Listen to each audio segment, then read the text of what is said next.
नमस्कार सभी को, झारखंडी जोहार। अभी हम हुरलुंग पंचायत के गोरुवासा क्षेत्र में हूँ और हमारे साथ झारखंड जनतांत्रिक महासभा के केंद्रीय संयोजक और विभिन्न संगठन का नेतृत्वकर्ता बड़े भाई कृष्णा लोहार जी हमारे साथ जुड़ चुके हैं। हम जमशेदपुर लोकसभा क्षेत्र के बारे में इनसे राजनीतिक मुद्दों पर चर्चा करेंगे, क्योंकि काफ़ी क्षेत्र में घूमते हैं, काफ़ी राजनीतिक अनुभव भी है, इलेक्शन लड़ा भी है और इलेक्शन लड़ाए भी है। तो इनसे जानते हैं राजनीतिक समीकरण इस बार क्या होगा। दादा, पहले तो आपको बहुत बहुत नमस्कार, जोहार। जोहार। इस बार सामने लोकसभा चुनाव है, एक तरफ इंडिया और दूसरी तरफ एनडीए। इस बार जनतांत्रिक महासभा का जो आप संयोजक है, इस बार किस पार्टी को आप लोग समर्थन करेंगे? देखिए, आपके चैनल के तरफ से देखने वाले सारे झारखंड वासियों को मैं हार्दिक अभिनंदन जोहार करता हूं। हम लोग झारखंड के माटी से जुड़े हैं और झारखंडियों के हर सुख दुख में, समस्याओं में हम लोग शामिल होकर उनकी लड़ाई को लड़ते हुए आ रहे हैं। अभी जो चुनाव का माहौल है, चुनाव है ये 2024 का जो है, केंद्र में सरकार बनने का ये चुनाव है। इस समय में जमशेदपुर की बात करें तो हम लोग जमशेदपुर में जिस तरह का चुनाव का रुझान होना चाहिए, पब्लिक का रुझान होता था पहले जब चुनाव होता था, तो एक पर्व जैसा माहौल था, हुआ करता था। लेकिन आज जो परिस्थिति है, जो देख रहे हैं, लोग उतने उत्साहित नहीं हैं। लोगों को चुनाव के संबंध में जो है बहुत सारा उत्साह देखने को नहीं मिल रहा लोगों में। इसका कई कारण हो सकता है। आज तक जो भी राजनीतिक पार्टी चुनाव लड़ रहे हैं वो पब्लिक के मुद्दों से काफ़ी दूर है, पब्लिक को जो ज़रूरत है उससे भी काफ़ी दूर है। चुनाव जीतना अलग बात है, चुनाव लड़ना अलग बात है। चुनाव लड़ते हैं, लोग जीतते हैं, लेकिन पब्लिक से जिस तरह से का उनका जुड़ाव होना चाहिए, उनका लगाव होना चाहिए, वो लगाव नहीं देखने को मिलता है। इसलिए पब्लिक में भी देखने उतना उत्साह नहीं है। पर चुनाव है, वोट तो देना ही है। वैसे पार्टी, वैसे लोगों को चुनना चाहिए जो वास्तव में जनता के लिए कुछ करेगा। पर अभी जो चुनाव में जो लोग भी, जो प्रतिनिधि प्रत्याशी हैं, यहाँ मुख्य प्रतिद्वंदी दो ही पार्टी है। एक सत्ताधारी जो केंद्र के में जिनका सरकार है, और दूसरा पार्टी जिसका राज्य में, झारखंड में सरकार है, सत्ता में दोनों पार्टी है। दोनों सत्ताधारी के बीच में ही इस चुनाव में जो है नतीजा आने वाला है, फैसला आने वाला है। अभी तक जब जो सवाल किए भाई कि झारखंड जनतांत्रिक महासभा का इसमें क्या रोल रहेगा, कैसे लोगों से मतलब उम्मीद करेगा, किनको मदद करेगा, किनको सपोर्ट करेगा, तो अभी हम लोग जो है पूरी तरह से जो है दोनों ही कैंडिडेट पर, एक जो केंद्र सरकार के सिटिंग एमपी है और दूसरा जो है प्रत्याशी वो बरागुड़ा विधानसभा से विधायक है, इन दोनों के बीच में ही मुकाबला होने वाला है। अभी तक कोई समझ में नहीं आ पा रहा है कि कैसे कहाँ क्या करें, लेकिन समय आने से और नज़दीक आने के बाद हम लोग जो भी है निर्णय लेंगे हम लोग कि किनको करना चाहिए और कैसे पार्टी को मदद करनी चाहिए। झारखंड जनतांत्रिक महासभा जमशेदपुर लोकसभा क्षेत्र के लिए एक छोटी समिति नहीं है, पूरे पूर्वी सिंहभूम में कार्य कर चुकी है। चाहे पदयात्रा हो, चाहे किसी गरीब बेटी की शादी हो, चाहे किसी मजदूर की दुख और तकलीफ हो, इस सारे में काम करते। तो एक तरफ से देखा जाए तो जनतांत्रिक महासभा का एक अच्छा पकड़ है।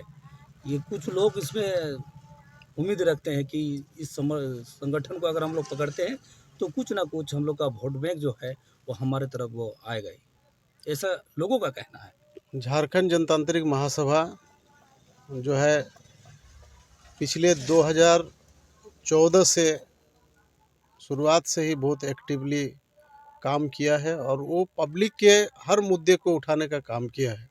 यहाँ CNT SPT का मामला हो, 5th शेड्यूल का एरिया का मामला हो, चाहे मजदूर का मामला हो, या फिर कोई भी ऐसा कानून जो झारखंडियों के खिलाफ बनाने का प्रयास हुआ है, उन सारे मुद्दों को हम लोगों ने जो है पब्लिक के साथ में लगातार संबंध बना के, रिश्ता बना के, लोगों को जागरूक करके उस लड़ाई को हम लोग लड़ने का काम किए। उसके लिए हम लोगों ने पदयात्रा भी, कई पदयात्रा किए, जमशेदपुर में किए, जमशेदपुर से रांची तक पदयात्रा किए। तो इस तरह से लगातार हम लोग उस तरह का कार्यक्रम करते रहे हैं।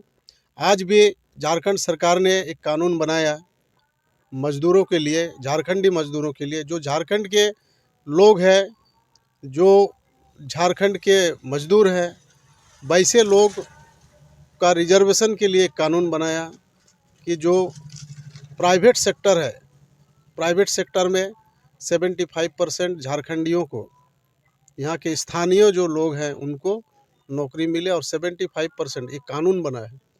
कानून बनने के बाद भी हम लोग को लड़ना पड़ रहा है। आज जिला प्रशासन को बोलिए, जिसका मुखिया डीसी होता है ज़िले के, जिला प्रशासन जिसकी जवाबदेही है इसका पालन कराना, डीसी हो गया, एक्सचेंज हो गया है, इन जगहों में आज 2-2 साल से पत्राचार करना पड़ रहा है, ज़मीन पर उतर पर लड़ना पड़ रहा है। उसके बाद भी झारखंडियों को न्याय नहीं मिल रहा है। आज TSDPL कंपनी का मामला हो, किसी से छुपा हुआ नहीं है। इतना पत्राचार, इतना प्रेस मीडिया में आ चुका है, उसके बावजूद भी जो है यहाँ डीसी ने स्थानीय लोगों के लिए जो कानून बना है उस कानून का पालन नहीं हुआ है। इसको हम लोगों ने उजागर किए शुरुआत से ही। टाटा कंपनी जैसे जो नैतिक और ये मूल्यों पर पूरे दुनिया में जिसका एक अहम पेट है, और लोग जानता है कि आपका नैतिकता के मामले में टाटा स्टील बहुत स्ट्रिक्ट है, उसके साथ में कंप्रोमाइज़ नहीं करता है। लेकिन टाटा स्टील में आज गड़बड़ हो रहा है। TSDPL कंपनी बहाली 84 जो है प्रशिक्षुओं का बहाली किया, जिसमें 100% फर्जीवाड़ा हुआ है, और स्थानीय के नाम पर जो है वो बर्थ सर्टिफिकेट जो है डुप्लीकेट बर्थ सर्टिफिकेट पर आज CO कार्यालय से धड़ल्ले से स्थानीय प्रमाण पत्र बन रहा है, और सब बाहरी लोगों का बना है, और सब बाहरी लोगों को 84 मजदूरों को वहाँ पर नौकरी हुआ। इसका कितना विरोध किए। उसके बाद जो है जिला प्रशासन डीसी जो है कमेटी बनाया है, कमेटी का जांच चल रहा है। जब तक जांच पूरी प्रक्रिया पूरी नहीं हुई है, उसके बावजूद जो है पिछले 2 मई को पूरे 84 उम्मीदवार जो सारे लोग बाहरी है, कोई झारखंडी नहीं है, कोई स्थानीय नहीं है, वैसे लोगों को स्थानीय के नाम पर 100% जो है बाहरी लोगों को उस दिन नौकरी दे दिया गया, उस दिन ज्वाइनिंग दे दिया गया। हम लोग लगातार उस पर लड़ रहे हैं, विरोध कर रहे हैं। तो हम लोग समझते हैं कि इस ज़िले में नहीं, पूरे झारखंड में ही मजदूरों के लिए लड़ने वाले लोगों का आज कमी है, और हम लोग किससे उम्मीद करें? जिनको हम लोग चुनाव लड़ाते हैं, चुनाव में लड़ता है, जिनको हम लोग वोट देते हैं, वैसे लोगों से ही ना हम लोग उम्मीद करें। लेकिन इस मामले में कहीं कोई नहीं है। आज टाटा स्टील में जो है आपका जो बहाली हो रहा है, या फिर वो आपका ये का वो जो मामला है, अप्रेंटिस का मामला है, अप्रेंटिस में भी इस तरह के प्राइवेट सेक्टर में जहाँ भी 10 से ज़्यादा मजदूर काम कर रहा हो, और जिनका वेतन 40,000 से कम हो, और 75% कानून के अनुसार झारखंडियों को लेना है। लेकिन कहाँ अप्रेंटिस में जो बहाली हो रहा है, उस बहाली में कहीं जो है इस कानून का पालन नहीं देख रहे हैं। टाटा स्टील भी पालन नहीं कर रहा, जबकि टाटा स्टील पहला रजिस्ट्रेशन किया है पोर्टल में, इस कानून को पालन करने के लिए वचन दिया है, उसके बावजूद ये सब नहीं हो रहा है। तो जमशेदपुर में ही नहीं, पूरे झारखंड में नहीं, पूरे देश में जो है मजदूर के लिए, किसान के लिए, और जो दबे कुचले लोग हैं उसके लिए आज भी लोग जो है शोषित पीड़ित हैं। वैसे लोगों का काम करने वाला कोई नहीं दिख रहा है। चुनाव लड़ना अलग बात है, चुनाव लड़ के जीत भी लोग जाते हैं, लेकिन उसके बाद जो उनके प्रति भावना होना चाहिए वो भावना नहीं दिखता है, और किसी में नहीं दिख रहा है।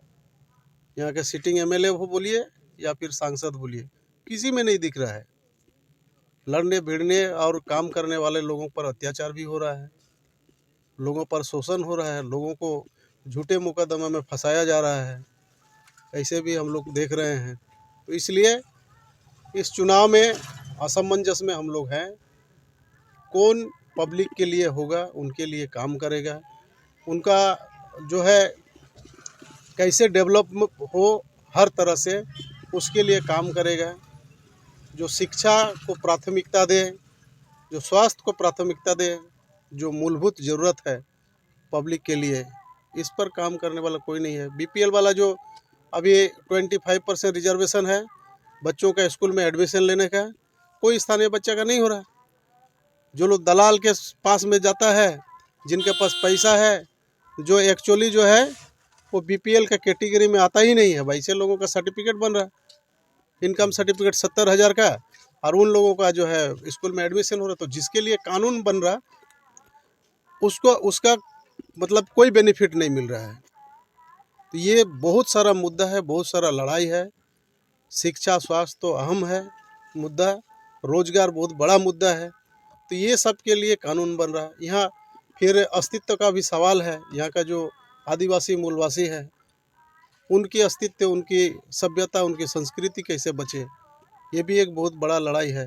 तो वैसे लड़ाई में जो है, और इस तरह का किसी पार्टी का हम लोग मुद्दा नहीं देख रहे हैं, और किसी पार्टी का मैनिफेस्टो में भी ये सब गायब है, नहीं दिख रहा है कि कैसे झारखंडियों का अस्तित्व बचे, कैसे झारखंडियों का सभ्यता संस्कृति बचे, कैसे इनका जल जंगल ज़मीन बचे। ये किसी भी पार्टी का मुद्दा नहीं है। तो आज हम लोग दुखी है राजनीतिक पार्टी से भी, उसके बावजूद भी हम लोग देखेंगे, विचार करेंगे, लेकिन वैसे लोगों को ही हम लोग मदद करेंगे और उससे कमिटमेंट लेंगे हम लोग जनप्रतिनिधियों से। यदि इस तरह का मुद्दा पर जो हम लोग के साथ में आएगा, जो खड़ा होगा, वैसे लोगों को हम लोग चुनाव में मदद करेंगे। बहुत धन्यवाद दादा। और मैं गुनाधर गोप अपने सुंदर झारखंड यूट्यूब चैनल से अगले वीडियो के लिए आप हमारे साथ बने रहे, और हमेशा चाहे चुनाव की बात हो, चाहे जन समस्या की बात हो, हमारे इस चैनल में बने रहिए। अगले वीडियो के लिए बहुत बहुत स्वागत है, बहुत बहुत धन्यवाद।